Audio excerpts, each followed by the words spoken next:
Okay, so now we're going to go into salvage pathways. Pyrimidine, just skip it. So I'm just going to move for pyrimidine. Pyrimidines are the one that are important because they're related to the problems that arise because of it.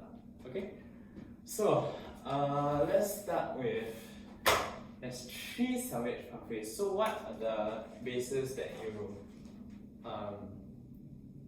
okay, the bases that are involved in this, right? And these are what they tell us, Hypoxanthine. What's the other 2? Adenine, guanine. Adenine. Adenina. Okay, guanine. Okay, so hypoxanthine, if you convert it back, right, to the MP, right, you form IMP. Because actually, if you think about it, right, if you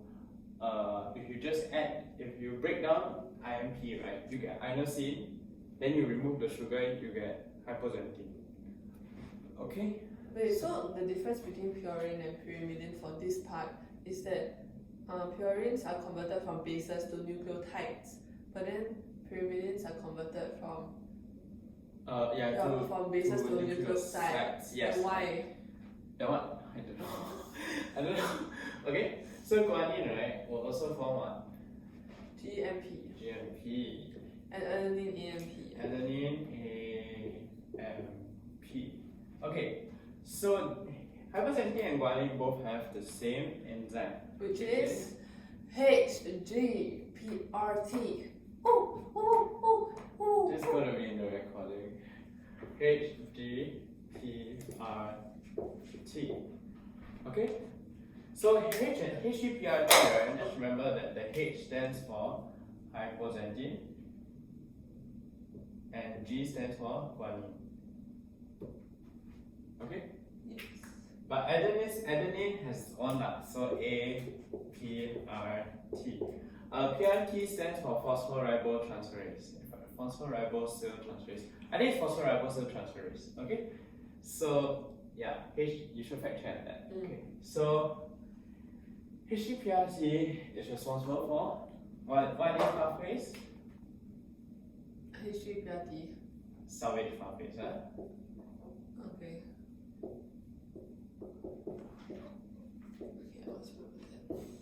Okay. That was very dramatic. Of course, must show some showmanship. Okay. So now this is important because, okay, remember that there are 2 ways that you can reform the monophosphates or the bases, the nucleotides, right? That's first thing is true. It's true what? First thing is true. You know what synthesis? Yeah, first thing is true de novo synthesis. Second thing is true salvage pathways. So right, the 3 parts of a nucleotide, first is a phosphate group, secondly is a sugar, and thirdly is a base. So currently what this does is it adds the phosphate and the sugar because there's already the base which is here. Okay, continue. So we want to form the nucleoside. Yeah, okay. Why do you want to form nucleoside? You don't want. But I just realized this is flipped. I think it should be fine now. Yeah, just film now, don't care now. Okay, so okay.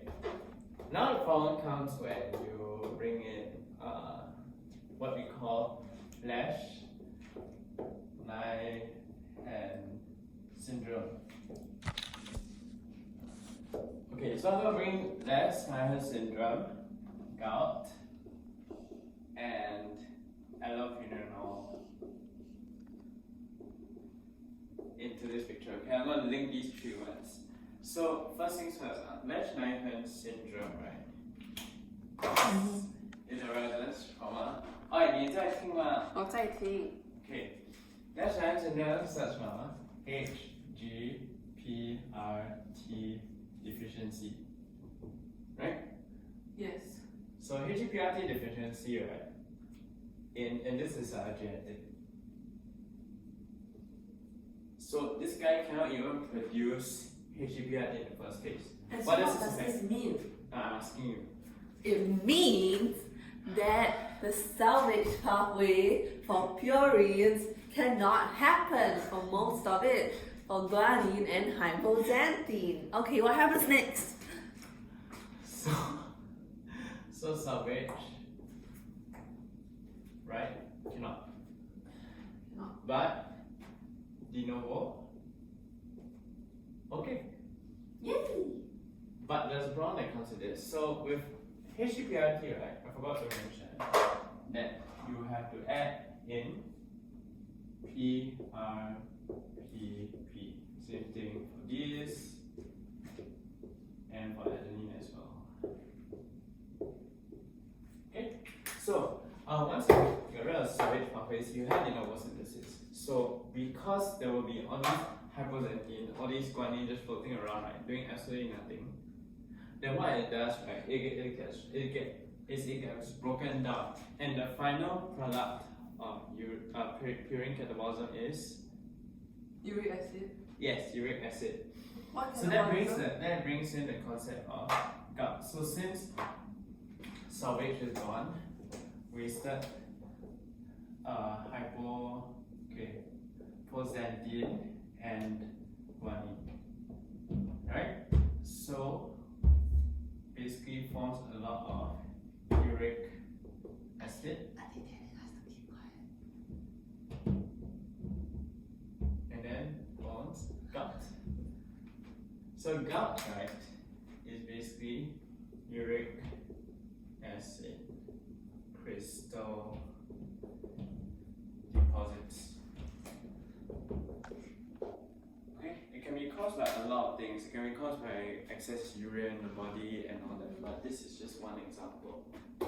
So Salvage syndrome can cause gout, which is uric acid crystal deposits, which are very painful. So your joints will feel like you're 80 years old and you're dying. Okay, so Wait, but then how does hypoxanthine become uric acid? through the catabolism pathways. So hypoxanthine. Which Okay, we if you really didn't want to. teach. Okay, fine. If you really want to know, right, hypoxanthine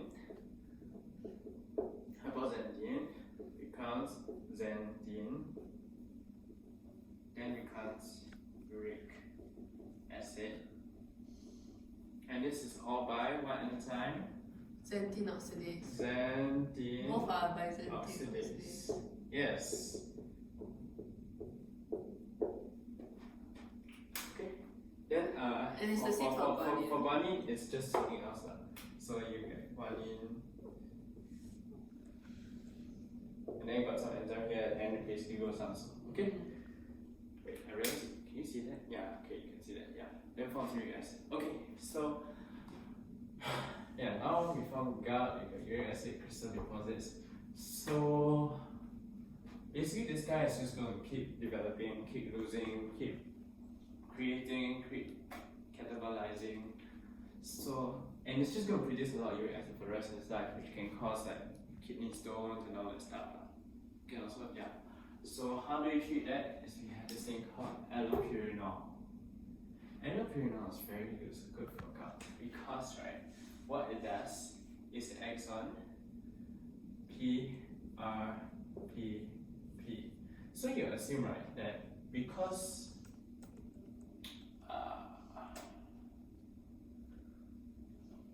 It acts like hypoxanthine. okay, yeah. So Do you need a refresher?